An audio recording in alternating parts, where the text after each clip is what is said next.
बोलो गणेश जी महाराज की जय।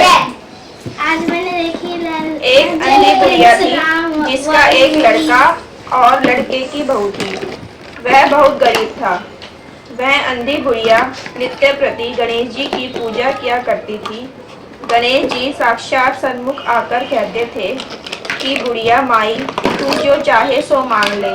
बुढ़िया कहती, मुझे मांगना नहीं आता, सो कैसे और क्या मांगू। तब गणेश जी बोले कि अपने बहू बेटे से पूछकर मांग ले। तब बुढ़िया ने अपने पुत्र और वधू से पूछा तो बेटा बोला कि धन मांग ले और बहू ने कहा कि पोता मांग ले।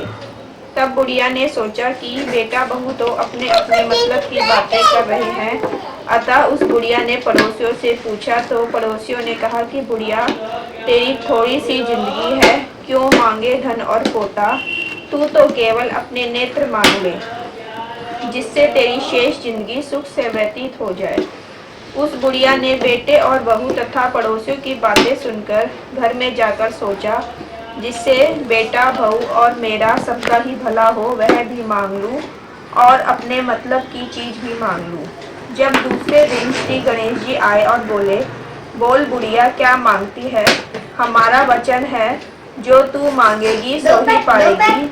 गणेश जी के वचन सुनकर बुढ़िया बोली, हे गणराज, यदि आप मुझ पर प्रसन्न हैं तो मुझे 9 करोड़ की माया दे, निरोगी काया दे, अमर सुहाग दे, आंखों में प्रकाश दे, नाती पोता दे और समस्त परिवार को सुख दे, अंत में मोक्ष दे।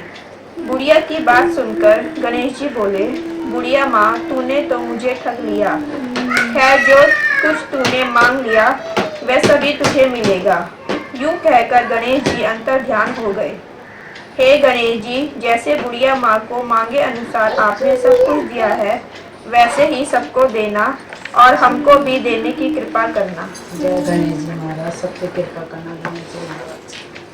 चलो ये रख लो। एक साहूकार के 7 लड़के और एक लड़की थी। सेठानी के सहित उसकी बहुओं और बेटी ने करवा चौथ का व्रत रखा था। रात्रि को साहूकार के लड़के भोजन करने लगे तो उन्होंने अपनी बहन से भोजन के लिए कहा। इस पर बहन ने उत्तर दिया, भाई अभी चांद नहीं निकला है, उसके निकलने पर अर्घ देकर भोजन करूंगी।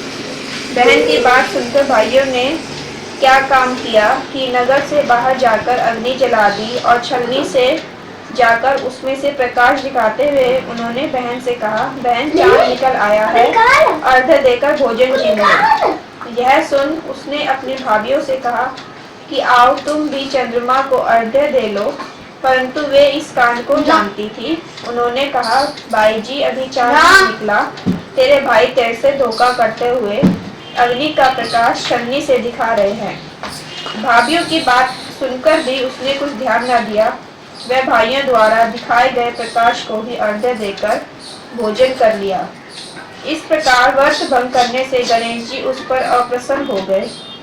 इसके बाद उसका पति सख्त बीमार हो गया और जो कुछ घर में था उसकी बीमारी में लग गया।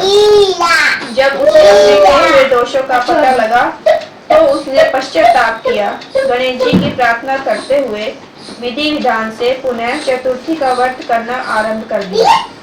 श्रद्धानुसार सबका आदर करते हुए सबसे आशीर्वाद ग्रहण करने में ही मन को लगा दिया। इस प्रकार उसके श्रद्धा भक्ति सहित कर्म को देखकर भगवान गणेश उस पर प्रसन्न हो गए और उसके पति को जीवन दान देकर उसे आरोग्य करने के पश्चात धन संपत्ति से युक्त कर दिया। इस प्रकार जो कोई छल कपट को त्याग कर श्रद्धा भक्ति से चतुर्थी का व्रत करेंगे वे सभी प्रकार से सुखी होते हुए कलेशों से मुक्त हो जाएंगे। बोलो पार्वती माता की जय।